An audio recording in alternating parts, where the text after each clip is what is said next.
Cool. Welcome back to another episode of One Too Many, a special episode here with everybody involved in the hashtag boom and Novera events. Another fun one. Devand has returned, which is you're only the second person to return on the show. Special. Special episode because we are going to be talking about a event that is coming up for a very special somebody. And that date is not to be mentioned throughout this entire episode, which we will not. And if we do, we're going to bleep it. Put a little censorship mark over it. I'm excited for this. I wish I could be there for you and be there with you guys. I'm going to be gone, unfortunately, but fortunately. Let's talk a little bit about it. The theme here, the art of celebration where creative vision meets the life of the party. Are you the life of the party? I think it's fair to say that we all are. So yes, it is a little birthday celebration for myself, but I did say that what I wanted for my birthday this year was to, like myself, highlight all my friends and their entrepreneurships. We are here in New York City, which this is where events thrive, but also businesses as well. And I'm obviously the biggest proponent of small businesses. So with that being said, we have everybody here who are experts in their field who I brought together as a group, as a team, to put together an awesome event. Thank you, sir. Let's hear. So we got a couple people. I'll go through and introduce everybody really quick. I'm sorry if I don't know your names. We have Alena here. You are a videographer, photographer, creative director, correct? And Ross Pino, an amazing artist. I know you guys work together consistently. Have some fun stuff going on down in Miami. Allison, how we doing down there on the end? You're creative directing, helping with creative directing for this piece again. Sorry, maybe I'm mistakenly. Emotional support, all the things. Okay, behind the scenes, kind of emotional support. Awesome. Correct me if I'm wrong if I say this. Is it Timo or Timo? Okay, great. Got our DJ up there in the corner. We're gonna be talking about creating some soundscapes and curating some party through sound.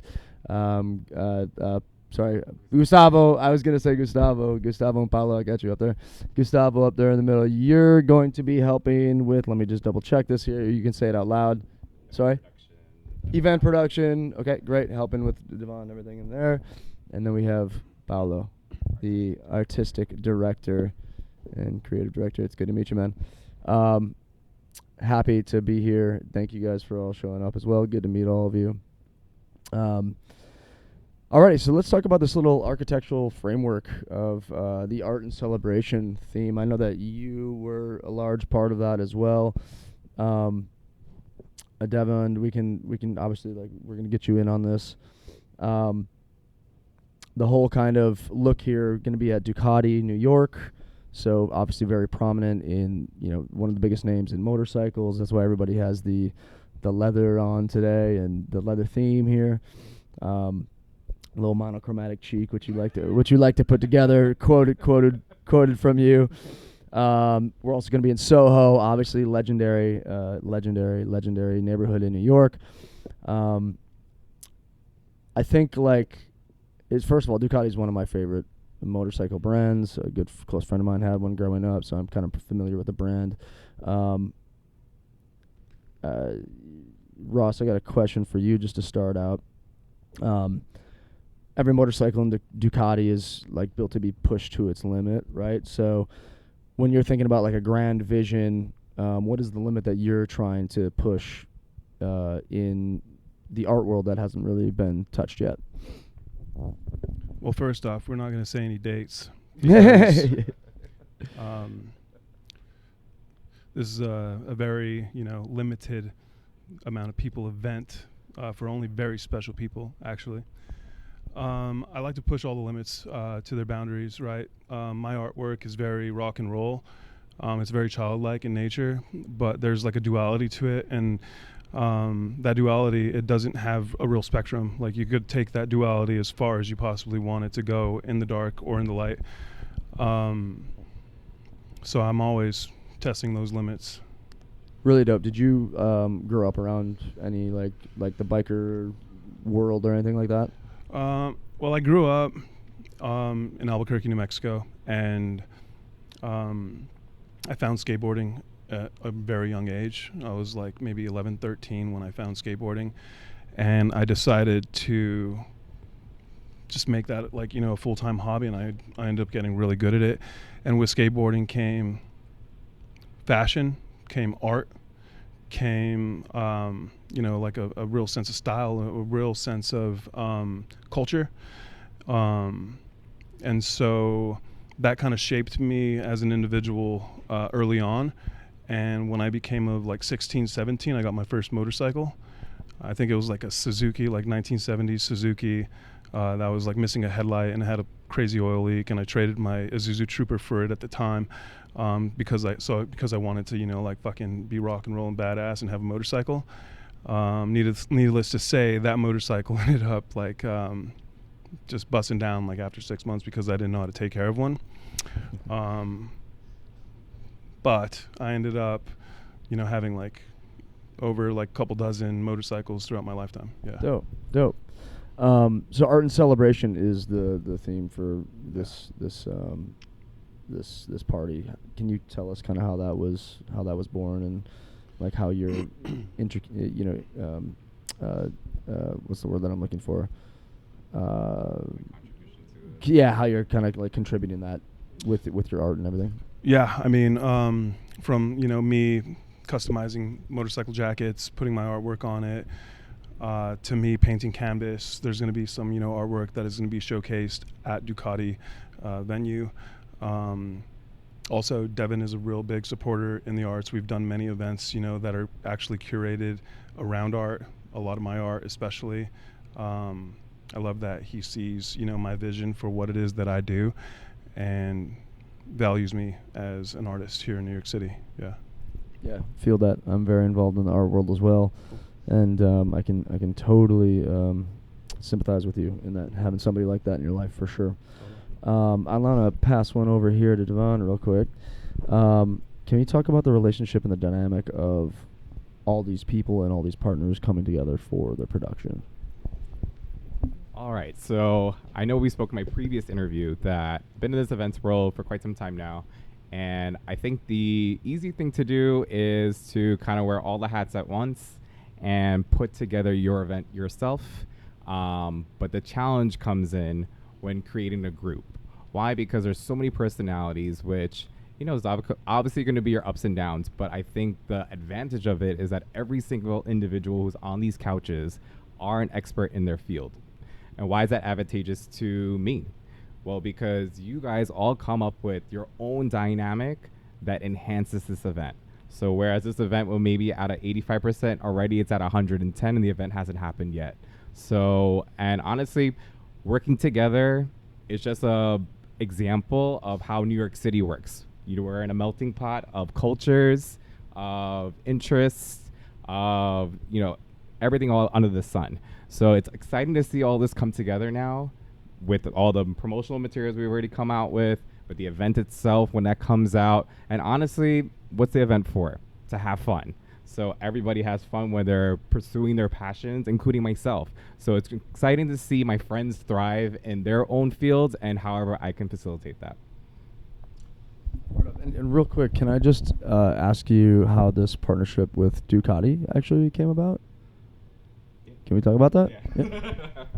So actually, that's all Ross. So Ross already has been pretty established in the art world. And with that, he has, and you can correct me if I'm wrong, has built already these relationships. Ducati did actually approach us with coming up with an event, but something that's a little bit different. Of course, it's advantageous to them, you know, to showcase their product, but also we're bringing a crowd that they've never had before. So I think it's something that they're excited to host us there. There's so many different elements, as you see, with all the people who are here that are bringing their own passions to this that, again, will reflect on the Ducati brand. So, yeah, it was an easy partnership, and I'm really looking forward to working with them for the first time and hopefully more in the future as well. Dope. Super, super, super, super dope. In part of that, you know, the invite and, you know, everything leading up to this is kind of part of that visual language that we're going to be getting to here. I'm looking at, I don't know if this is the final flyer, but, you know, I don't, did Alena, did you shoot this as well? Did somebody else shoot this? Okay, so somebody else shot this for now, but that's okay. In a warehouse, we got the Ducati hat on, helmet on. Looks like that maybe that jacket that you're wearing over there, Ross, or something close to it. Let's talk a little bit about the visual language and some of the promotion materials. So I think we're going to be able to pass this over here to Paulo next. Yeah. What's up, brother? Hey guys, how are you? Yeah. Yeah. So can we talk a little bit? First of all, I need to get to know you a little bit more in terms of, you know, your past experience in creating other visual language or any kind of creative direction for things like this. But can you speak to that a little bit, and then can we speak to the visual language for the promotional materials, like feeling actually like they are art rather than just a regular, you know, flyer? Of course. So it's a pleasure work with him and be a part of this team. And I think it's very intense like work. It's nice like to know like about the history of him too, you know, like to understand like all this world about this. He's a rock star, you know, like so how you can understand and like put this vision together, what his expectations and what he wants to for the whole thing, you know, like it's very I love to do like put the vision together. You understand what are the needs, its expectations of my clients always. So what so why it's kind of we building like this history before like what he wants, what's the vision, where. So when we arrived in the warehouse, so we find a place, you see, you know, it's kind of movie. So how we're building this movie together and put everything, I work in art since I was child. So I'm fashion designer too, I'm a creator director, I'm an art director. So working this field to understand what's each personage, you know, we'll work on that, and it's stabilize the vision of the boss too, you know, so how we can put all these imagination is you have the creator, the creations is put all together, you know. So I think it's for me it's a lot of challenges, you know, to understand how you put together the elements of the cake to come something good, you know, and for me the details, very details, and I always say the truth. If I don't like it, I don't like it. If I like it, I like it, you know, so how we work that with everybody. So I think the photo shoot was amazing. We are there looking for a place, and the photo we did for the invitation, say I like it here, but I find we are in this warehouse, from when was that? This was about a month ago, yeah. A month ago, but this warehouse, when from, but the energy, the place. Well, when was from where? From when this? Oh. Yeah, and it was a psychiatric. It's an old, abandoned psychiatric ward. It's 40s, 50s. When was that? Yeah, out in Long Island. So when I open, I say, no, I want something inside the place, right? I wanna see what's inside. So I find a little door we're jumping in. But no, this is amazing here. You know, this is so nice. And we start like it. You have like all these like chains and things. You know, like it's so we find ways like, oh, that's cool. You know, so we have a vision before to do everything outside. You know, like you when you see inside the thing, say, ah, that's cool, guy. Like how we can like put this together for you guys. Come here. I found some place. You know, Which like ended up being the final shot, right? yes, So yes. it's always, I think, it's always a gem when you're able to find the you have a direction, yes, of course, where you go with, even like with this interview, I'm sure. But at the end of the day, you get that prize when you're able to explore and use your natural abilities of vision and coloration and all these good things that, you know, you've been working on your whole life that was clearly pulled together in the imagery that we got. Yeah, that was good, you know. Like so, we like and coming like sometimes like say, oh, we don't have much time, Paulo. No, come here. Let's see this place here, you know. Like look at the vision there, you know. Like was very nice, you know.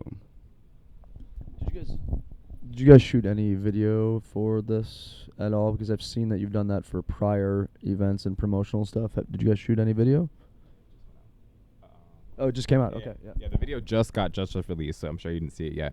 But it was just released, and the video was a little bit more different in direction, in the sense of that was more to give a feel as to what the party was, whereas so more of like a teaser, I would say.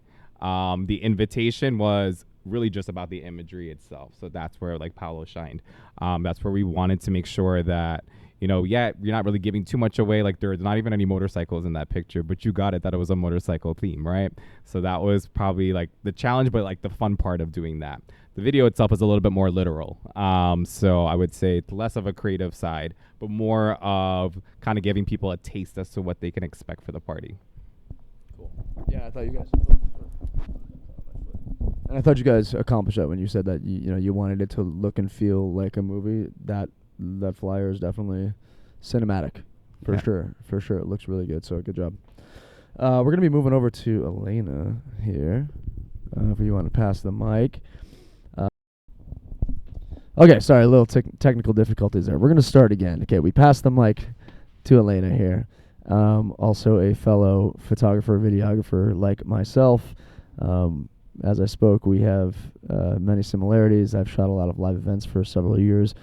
When it comes down to shooting an event, kind of what is your vision for capturing that event and how you approach an event before walking into it? I think since I photograph a lot of high-end and luxury events, one of the way approaching it is obviously to dress and look appropriate to those events. I would say that's a step one. And as you mentioned before, that it is the photographer responsibility or a videographer responsibility. Yes, you do document an event, but it's also my responsibility to curate moments as well. And I think that's one of the key difference from me to a lot of photographers, that a lot of photographers just go and they think that, and it's nothing bad in that, you know, it is a choice and it is a style, just to primarily document, don't get involved, stay on the side, you know, don't try to curate a moment. But I think in particularly luxury, like a high-end photography and high-end events, it's very important to curate a moment as well and make it seems like it's have been a documentary style, like it's just happened, but yet you are kind of invisibly curated that specific moment. What I tend to do, I do overshoot a lot, guilty, but I think I need to prove that I am so good, you know. And I know, for example, for myself, I don't like how I look, right? And when somebody take photo of me, I will hate it for the most part. But then if they will take several photos and there will be several angles, there could be an angle that I would like of my face. And when I shoot events or weddings, I really try to do that. And I try to find, in every person, I try to find an angle that will look most beautiful on them, that they would like. And I will send like 5 versions of you standing there, but your face will be like in different rotations. Because I think that's important. I think people want to look at photos from events and be like, oh, I look good. Like somebody finally caught me, somebody finally got an angle of me, how I look at myself in the mirror, and this is how I see myself, you know. I think that is important. I hear from a lot of people after the event, they look at photos and they're like, "Oh, I hate this. Like, I look ugly. I don't want to post this," you know. And when you photograph an event, it's usually people hire a photographer to promote the event afterwards, you know, to promote the product or the services, whatever. So they want people to post, they want people to tag them. So I think that's important, to create a beautiful picture. Yeah, are there any like shooting styles that you kind of that you like move through depending on what event it is, or you know, like for example, I think when I start to shoot an event and say it's like a dinner that leads into like a cocktail like party, something that's much more fun, I kind of try to be a little bit more in the crowd and shoot and be a little bit more dynamic, maybe bring out a flash. Like, are there any kind of certain styles that you use depending on the energy or type of event? Of course, I mean, I did start it as like a dark art photography, and I moved essentially to United States to just pursue like a fashion photography career. And then initially I moved into doing events and weddings. I just thought that's where the money was, and I think that was the right choice, to be honest. I do still shoot some fashion stuff and everything, but yeah, to your question, sorry, the dinners will be more intimate, you know. I will try to do like 1.2 diaphragm, you know, to not to use a flashlight as much, not to disturb people. Obviously there will be some events where they need that very flash photography, especially if, let's say it's an event for some vodka, you know, they want their bottles to be like highlighted, so I will use a flash at the dinners like that. But there will be a mix of flash and just a very open diaphragm, and try to just capture moments without disturbing people. And just as you said, yes, when it's a party or it's a cocktail event, I'll be just there in the face with a flash. And I have noticed throughout my career that when I bring off-camera flash, you know, with a big diffuser, like an umbrella diffuser, just to hold it up, people immediately think that I, like, this photographer is better, because they don't know. I can be Right. very bad at what I'm doing, but because I have, and I recommend it to anybody, you know, when you start it, like, you should carry an extra equipment just to look more professional, you know, like Right. fake it until you make it kind of Yep, thing. yep. It's ridiculous, but it does work. For example, for people who don't know, if I bring, like, if I start to shoot with 70 to 200, which is lens like this big, and then there's a photographer next to me who like will shoot only 16 millimeters wide lens, but we're in a club with a very tight space, people will think that I know what I'm doing and I am better person, like a better photographer. Right. But in reality, if they ask me to take a photo of them, the only thing I'll be able to capture their eyeball, Yeah. you know, so to speak. So, but the people who are not working in the industry, they wouldn't know. They will think if you have a bigger equipment, better equipment, more equipment, you're better.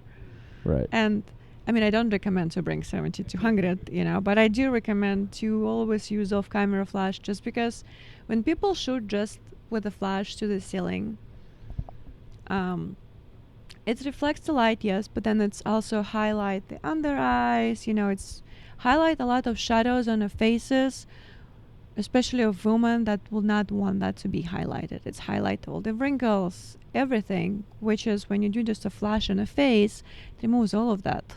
Right. Right. And you want people to look pretty. Yeah. Yeah. Super Otherwise they cool. won't hire you. Funny. Yeah. Funny little tips there for any photographer that's just starting out. And I Yes. agree with her. And I fully agree with her Spend from money my on experience. equipment, you know. Yeah. I was just shooting a gala, and well, I just had a photo corner there, and my whole point, I specifically bought a giant diffuser for that. It was giant. It's like bigger than me. Yeah. But people see that and they're like, "Oh, I need to get photo with her because she knows what she's doing." I know what I'm doing, but I also know that I did not need it as big of a diffuser for this thing, but it looks better, you know. It looks more professional, and people is like, "Oh yeah, I want that." Yeah. Awesome. Well, it's Yeah. gonna be a fun time, and thanks for sharing all of that. speaking of kind of shooting in a room, there's a lot of things going on in any room that you're in, especially when shooting photography, but obviously when throwing an event, and I'm sure this one is going to be no different. Gustavo, we're gonna be talking to you next. You can pass that mic. Hi. Event production, Ducati, big moment here. You look like you got the perfect like biker jacket on right now. Like you I'm should be actually a riding real crotch rider. rocket. What'd you say? Yeah, I'm actually a real rider. A Oh, rider. Yeah. nice. So, yeah, it's a pleasure to be here today. So, thanks guys for the opportunity. And yeah, I'm really happy to be at Ducati. As you say, it's also my favorite motorcycle brand. So, when becomes about high performance, Ducati is the name. So, it's actually the best motorcycle brand in the market. But as an event producer, the biggest challenge is translate all the ideas and vision the client has into reality. So, or the biggest challenge and we got is put everything together in the space we have. So, put all the ideas and vision the client actually has within the space. So, basically, we have to organize all those things and make it happen. Right, and you're building custom sets and everything like that for clients. Yes. Nice. Can you Exactly. kind of explain some things that you've done and kind of like some of the processes on that? Maybe some examples. Yes, we always have the client always gonna bring all the ideas and vision he got. So we have to organize and look at it to see what he actually needed and what actually is gonna be useful. Because we always have many ideas and many options to put everything together, but not everything is useful. So we kind of have to organize and look at what is necessary, especially in a space like this, Ducati. So we're gonna have millions of ideas. Yeah, and a lot of expensive equipment and bikes around there. Yeah, And I'm fast. sure. I'm sure that can. Yeah, I'm sure that Yeah. can. That can pose also many challenges as well. Exactly. What kind of bike do you ride? I got a Suzuki 600. Nice. Yeah. I'm looking for a Ducati to be the next one, a Panigale. So you said dependent. the Panigale. Oh, is that a type? That's a Yeah, type of it's Ducati. it's a type of motorcycle. It's a 1299 cc, so it's double of the one I have now. Okay, dope. We kind of had another little note written down here when it comes to event production, kind of the difference between building and balancing the physics versus fantasy when building custom sets in a luxury space. Not sure if that means anything to you, physics versus fantasy in situations like this. It's because I don't know, but if that means, can you talk to that? If Yes, if because you resonate with that. the space at all, it's already beautiful. We can say that, but when we have to turn this in an aesthetic and artistic visual, we have to work on it. So to put everything together and organize the motorcycles and lights and make it aesthetic, it's a challenge, and it's a work that we have to put energy on. Can you talk to any specifics in regards to the what's gonna be put inside of it, or what's gonna be in terms of the So the answer to that is no. No, we can't spoil anything in that sense. What I can promise is that we did select this location for a reason. Like we said, with the whole brand aesthetic with Ross and his artwork, and then the whole DNA of the brand, we wanted to be set in a bike shop. So what I can say is that the guests will feel like they're going to be in a bike shop, and they're also going to feel like it's an event. So that's kind of like our challenge, and we've been rising to that challenge, and I guess everybody will see from the coverage what the event is going to actually turn out like. Awesome, nice. Thanks, Gustavo. Thank you. That was dope. We're gonna be passing the mic to Allison over there next. And before we get Check. into that, this is a fun space. We're talking right now. Everybody's here. I'm enjoying this. I like hearing everybody's perspectives. It's been fun. for you specifically, right, as a business owner, especially I'm sure because you work with them all the time, right, and you have them on your events, you guys curate things together, what is one of the largest benefits of being able to sit here, have these conversations, hear them speak, and to be that creative business owner that is putting all this together, the mastermind, the brain? So kind of what I mentioned before with the fact that I've been in this business for some time, I do have I do have that ability to present these opportunities for everybody here who's actually a friend of mine. So that's one positive. Another positive too is that the creative fields are a different animal of their own. None of us are like here are stockbrokers or, in a financial field or the medical field where it's basically you go to school, you're good at what you do, you get a job right out of college, you live in Murray Hill, and then you do that whole shebang and, are able to escalate yourself within a certain amount of time.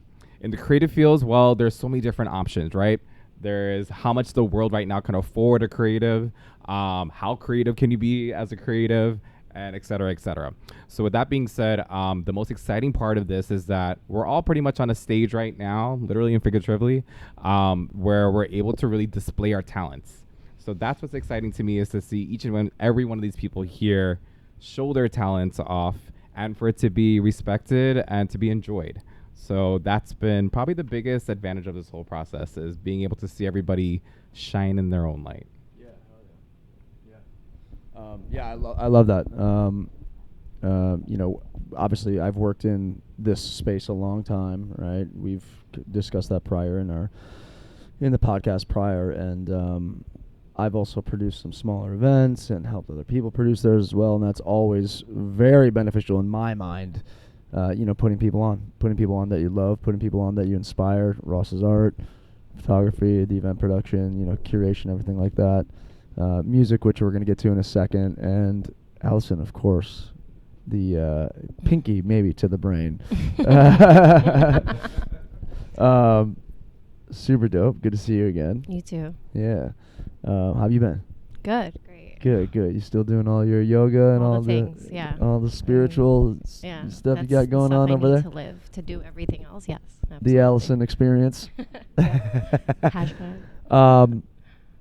I know that for this project, you're going to be doing some taste making here on behalf of, I don't want to, are you working at a Colombian restaurant right now? But are you? No, that's actually owned by a very good friend of mine, and that's actually how me and Dev actually met originally, doing a shoot. We used to do shoots with them for that restaurant. It's an authentic Colombian restaurant right in Jackson Heights. So just to backtrack a little bit, he's bringing everything together. It's kind of like looping everything in full circle. It's highlighting small businesses in places that these boots have walked before. And one of them would be Bariles. It's an authentic Colombian restaurant, as I said, in Jackson Heights. That will be part of the food component. And then we have some drink components. Another very Colombian thing being brought to this little stage. It's aguardiente. It's a national spirit of Colombia. The company is called Bacan Guaro. Guaro is kind of like a little slang for aguardiente. And it's kind of like a spin on, it's originally in Colombia. That's where it was originated. And they brought it here and kind of switched it up a little bit for American tastes. And another company we're highlighting, small business, is Misguided Spirits. Randomly, I actually met one of the owners completely outside of this, so it's such a small world, and I love that.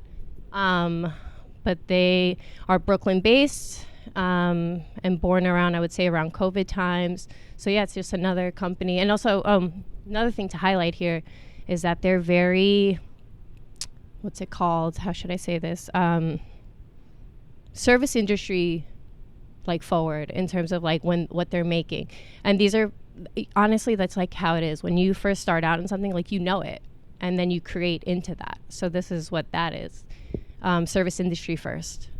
And yeah, those are some of the businesses that will be highlighted on that day. And yeah, I'm Super dope, excited yeah. to speak on it, and thank you for having us. Yeah, of course. Yeah, I've seen Misguided Spirits around the city before. I've obviously worked in nightlife a long time, worked in restaurants for a long time, so I'm familiar with them. Bacanguaro, I would love to. I wish I was there. I wish I was there. I love Gotta get your hands on aguardiente. some. I love it. I used to date a Colombian girl, so I know a thing or two about a little Guado. aguardiente. You've had your share of I ain't guado. gonna lie. But yeah, I love it. I love it. I'm so happy that you guys are doing this. Is there any? Can I just ask a question? Is there any particular reason, and maybe this is for you to answer? Maybe you guys can collaborate on answering this. But is it really just kind of like the people that you want to put on, that you guys have wanted to put on with that restaurant, or is there anything deeper in terms of tying into the theme, tying into the party itself? Why you're choosing, to have some Colombian food and some Colombian to spirits? So something that I was going to touch on a little bit later, but it's a great opportunity to do it now, is another part of this process, and another reason why we have this group that we have here today is there's a strong emphasis that I've been infusing in the DNA of my own brand is the idea of diversity. If you notice, every single person here right now does not look like the other, and in the best way possible. Everybody still looks amazing, but everybody here comes from different cultures, from different countries, different backgrounds, and that is something that has been very important to me. I'm sure you know as well, when we started off doing events many years ago, not to age us, things kind of didn't look that diverse. Things looked the same. There was the same format for every single event. Every vendor sounded the same, tasted the same. And, I think it got to the point where it was so monotonous. And to be quite honest, there's so much more flavors, literally and figuratively, out there that we could be showcasing. So it was an exciting opportunity to highlight Allison and I's friend, Natalia from Barrides, who her food is amazing. We've done a lot of marketing with her in the past. Alena as well has shot with them.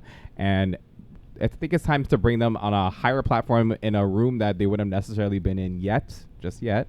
And I feel as though this was the right partnership. And they've been honestly amazing from day one with helping curate a menu that translated their dinner menu into a cocktail party kind of setting. So I think Allison would agree with me that they were a perfect fit, as well as the spirits who we have coming with us as well.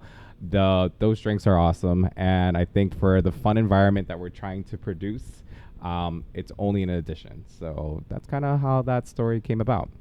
Yeah. Empanadas are the best for a little late night That's what I'm party. saying. I could eat 1,000 of them. Hell yeah. Awesome. Thanks for sharing all that. We're going to be moving on to our last and final team member over here, Timo. DJ Timo, what's happening, baby? What's up? How are you? How you doing? I'm good. Excited to be here. Good. Where are you from, man? From Germany. Nice. Yeah. Okay, cool. Grew up in Germany and then moved here a couple of years ago. Nice. Love Germany. I got some German ancestry. Obviously, DJ, I don't know a whole much about your catalog, but first and foremost, are a lot of projects that you do live events? Are you more of a producer? Do you do nightclubs, stuff like that? Can you just give us a little brief explanation of your DJ experience? Kind and of stuff like that? all of it, but like the parts that I have most fun of is really the live part, because you cannot really plan. And I like the build up of something like this. Like, you group of people come together, you go in, you have maybe a vision in what you want to do. Like, I think it's very different than like a creative direction. I think for me, I come in, I have this vision in my head that I want to do, and in the end, I use nothing from what I prepared. So like, you go in, it changes. Everybody's different. People come early, they come late. I don't know. They start dancing after 2 minutes. They don't dance at all. They dance in the last 5 minutes of the thing. So like, you always have to change, and like the chaos of it is what makes it fun in the end. And this is like, if you produce, like, you try to get like millimeters and millimeters better and make it like milliseconds really count. And then in an event, it's really like the whole atmosphere, and you engage more with the crowd, which I really like.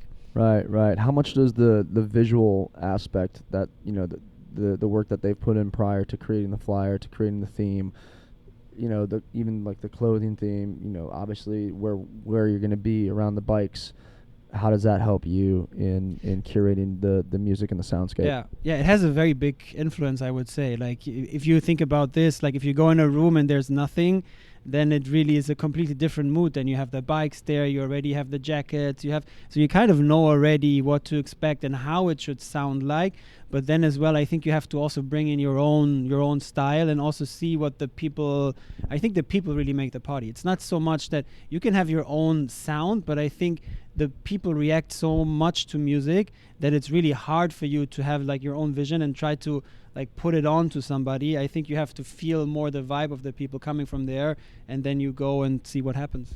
Yeah, what are some kind of first initial thoughts in terms of, I mean, I'm not sure if you've seen the space or anything like that yet, but just going off of the vision that they've built, I'm sure you've looked at Ross's work, stuff like that. What are kind of some initial thoughts in terms of sound and curation that you're hearing in your head? Yeah, I think first I want to have my DJ booth very close to the bar because like love the Aguardiente. It's gonna be great. Talk to that guy. It's right gonna be there. great. Talk So to this that is guy like right there. I always have to be, and then we see what happens. Then it's gonna be chaos. No, but I think like I want to make it.